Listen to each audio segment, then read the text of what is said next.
Bonsoir, bonjour, alléluia. Je vous salue tous dans le nom de Jésus. Je chantais un chant qui dit « Je donne gloire à l'agneau ». Et je ne parle pas de n'importe quel agneau, je ne parle pas d'un animal. Mais quand je dis que je donne gloire à l'agneau, c'est que je donne gloire à Jésus-Christ de Nazareth. Car c'est lui que nous appelons l'agneau. Il est l'agneau immolé. Pourquoi est-il l'agneau immolé? Parce qu'il est celui qui a offert sa vie pour toi, comme un agneau. Il a donné sa vie pour que tu sois sauvé. Je viens te parler de la croix.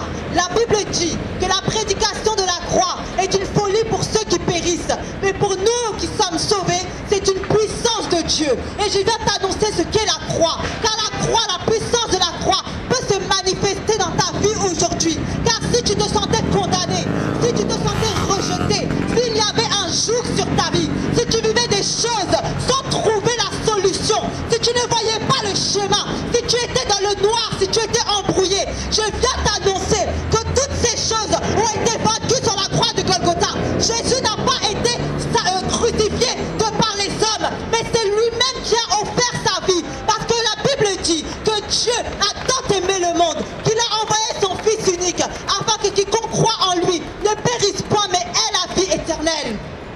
Je viens te dire aujourd'hui que si tu acceptes Jésus dans ta vie, tu ne vas pas périr. Je viens te dire aujourd'hui que si tu acceptes Jésus, tu auras la vie éternelle, tu auras la solution à ta souffrance. Parce que nous vivons chaque jour, nous nous levons le matin, nous faisons des activités, nous allons au travail, nous nous occupons de nos familles. Mais toi seul tu sais ce que tu vis, tu connais ta situation. Je ne sais pas si tu vas d'échec en échec, je ne sais pas si tu dors la nuit, je ne sais pas quelle est ta maladie, je ne sais pas quel est le problème familial, quel est l'échec à répétition, mais je sais que Jésus peut changer ta situation. Je ne viens pas t'annoncer des fables, je ne viens pas t'annoncer la magie, mais je parle d'un Dieu puissant qui a donné sa vie sur la croix. Je ne suis pas là parce que j'ai entendu dans un livre, non, je suis là parce que j'ai moi-même accepté ce Dieu, parce que moi-même je lui ai donné ma vie. Auparavant je vivais une vie de débauche, je vivais une vie de misère, je vivais une vie de fornication,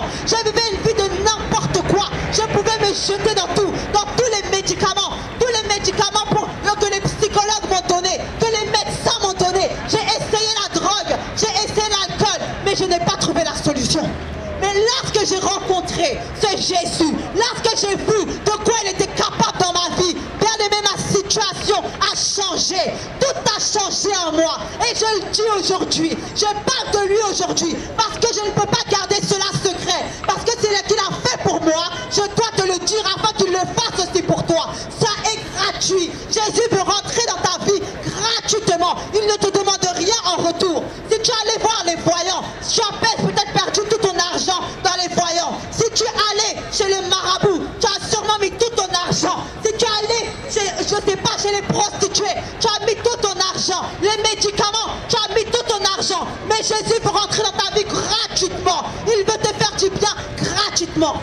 Et cela parce qu'il t'aime. Cela parce qu'il t'aime. Jésus t'aime. Si tu te sentais mal aimé, sache qu'il y a quelqu'un qui t'aime et qui ne reprend jamais cet amour. Cet amour est éternel. Cet amour durera jamais. Il t'aime même tel que tu es dans ta situation. C'est pour cela que je viens te parler. Ne regarde pas à ma personne. Je ne suis rien. Mais si tu entends ce message, sache que c'est parce que Jésus a voulu que je me trouve en ce lieu et que tu te trouves en ce lieu et que tes oreilles entendent ce nom glorieux qui peut tout faire dans ta vie. Alors j'invite tout un chacun à revoir sa situation. J'invite tout un chacun à accepter Jésus. J'invite tout un chacun à s'abandonner à Jésus. Sûrement oui, tu te dis, oh, comment ça va se passer? Mais il suffit seulement de dire, Jésus, viens régner dans ma vie. J'accepte de marcher selon ta parole. Souvent nous pensons que la vie en Jésus, la vie avec Dieu est trop difficile. Oui, c'est ce que nous pensons. Mais lorsque nous voyons les épreuves que nous vivons, cela peut-il pas le coup d'accepter Jésus plutôt que de subir le joug de l'ennemi? Sache que dans ce monde, il y a quelqu'un qui agit, il y a quelqu'un qui est tapis dans l'ombre et qui sévit afin de détruire ta vie. Lorsque tu vis l'oppression, sache que ça vient du diable. Lorsque tu vis la malédiction, cela vient du diable. Les choses que tu vis, le malheur que tu vis, cela vient du diable. Et souvent, nous voulons minimiser l'existence du diable. Et je viens dire à une personne que le diable existe bel et bien. C'est pour cela que Jésus a offert sa vie, pour que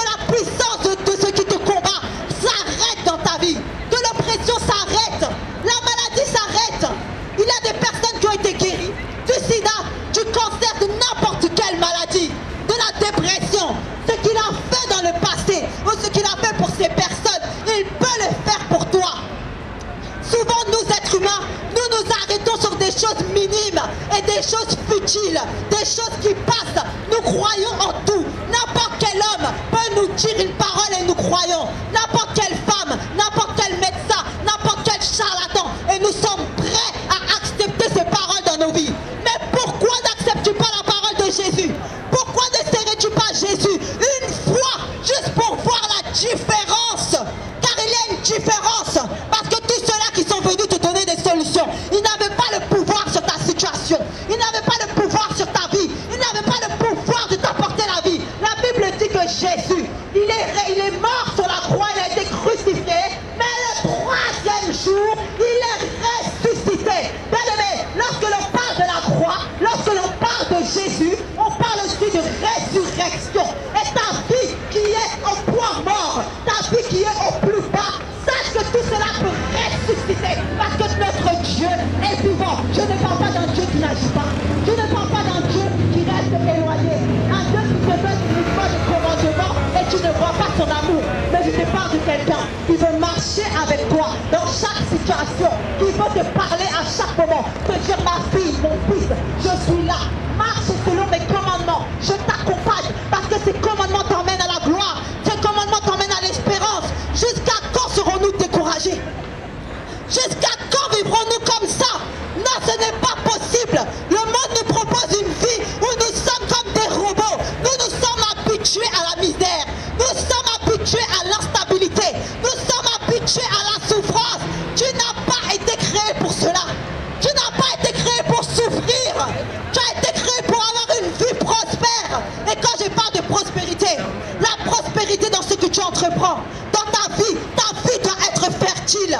Tu dois réussir. Tu dois avoir de la joie. Tu dois avoir l'amour. Tout ce que tu entreprends dans ton entourage, dans ton atmosphère, dans ton travail, dans tes finances, même dans tes finances, Jésus peut le faire. Jésus peut changer ta vie. Moi, je vous dis que lorsque j'ai accepté Jésus, j'avais des dettes jusqu'à je ne pouvais plus en parler. Je ne savais pas, je n'avais pas la solution. Je ne dis pas que Jésus est venu pour tes finances, mais je dis qu'il peut régler tous les problèmes. Il te donne la situation. Même si tu manques de travail, il y a un temps où si tu fléchis genoux, si tu acceptes de reconnaître ton incapacité, tu acceptes de reconnaître qu'il y a Jésus-Christ qui est au-dessus de toi et qui peut tout pour toi, il peut changer ta situation. Si tu veux te marier, il peut changer ta situation. Si tu attends quelque chose, chaque personne a envie de quelque chose. Chaque personne attend quelque chose. Chaque personne a une espérance. Je ne connais ton espérance, mais je sais que Jésus peut le faire si c'est dans sa volonté. Si tu veux faire du bien, si c'est quelque chose qui fait le bien, Jésus peut le faire dans ta vie. Bien-aimé, je t'invite, j'invite tout un chacun à revoir sa situation. J'invite tout un chacun à accepter Jésus.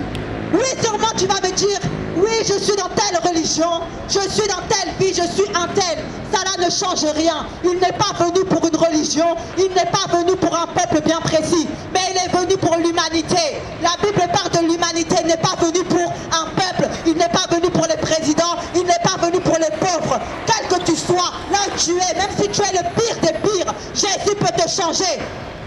Je connais un homme dans la Bible qui combattait l'église, qui combattait les apôtres. Il s'appelle Paul, mais Jésus l'a élevé. Je connais des personnes dans cette Bible qui étaient aveugles. Pourquoi le monde tourne autour de Jésus? Aujourd'hui, nous sommes en 2014, en 2015. On parle de 2015 après Jésus. Pourquoi parle-t-on de Jésus? Même les musulmans parlent de Issa. Ils attendent le retour d'Issa. Mais pourquoi tout le monde attend ce Jésus-là? Mais parce qu'il reviendra, parce qu'il est vivant, parce qu'il est le seul à avoir vaincu la mort. Il est le seul à avoir vaincu les dominations, les autorités, les principautés. Il est le seul qui peut ressusciter ce qui est mort dans ta vie. Il est le seul qui peut changer une situation négative en une situation positive, qui peut changer ta tristesse en joie. Il peut le faire. Si tu pleurais tous les jours, dis-toi que les pleurs c'est fini. Alors oui, il y a des difficultés, mais les pleurs c'est fini avec Jésus. La paix que le selon ce monde, elle dure un temps. La paix que ton mari, ton petit copain, ta femme, ta petite copine, ou je ne sais quelle activité tu as qui t'apporte la paix, même le sport, ça dure un temps. Les médicaments, ça dure un temps. Un moment de joie, ça dure un temps. Tout a une fin, mais je te parle de quelqu'un qui te donne une paix qui n'a pas de fin. Et combien même tu meurs, tu auras quand même la paix, parce que tu vas régner avec lui dans les lieux célestes. Jésus n'est pas mort et il ne t'a pas abandonné. Il a dit dans sa parole, je m'en vais au Père, je m'en vais vous préparer une place. Il est en train d'intercéder, il est en train de préparer ta place, car après cette vie où tu peux vivre la paix avec lui, il y a encore une vie glorieuse. Mais qu'est-ce que le monde te propose? Qu'est-ce que le monde te propose? Tu vis la même chose, tu n'es même pas maître de ta vie. Lorsque tu penses tenir les rênes de ta vie, il y a toujours une situation qui vient, un facteur qui vient, un courrier qui vient pour t'annoncer que tu ne règnes pas, pour t'annoncer que ta paix est éphémère, que ta joie est éphémère. Ton mari va te quitter, ta famille va te rejeter, mais Jésus, il ne va jamais t'abandonner. Et retiens bien ce nom aujourd'hui. Nous parlons de Jésus-Christ. Il est l'agneau immolé. Il est celui qui a donné sa vie sur la croix de Golgotha. Il est mort et il est ressuscité le 3e jour.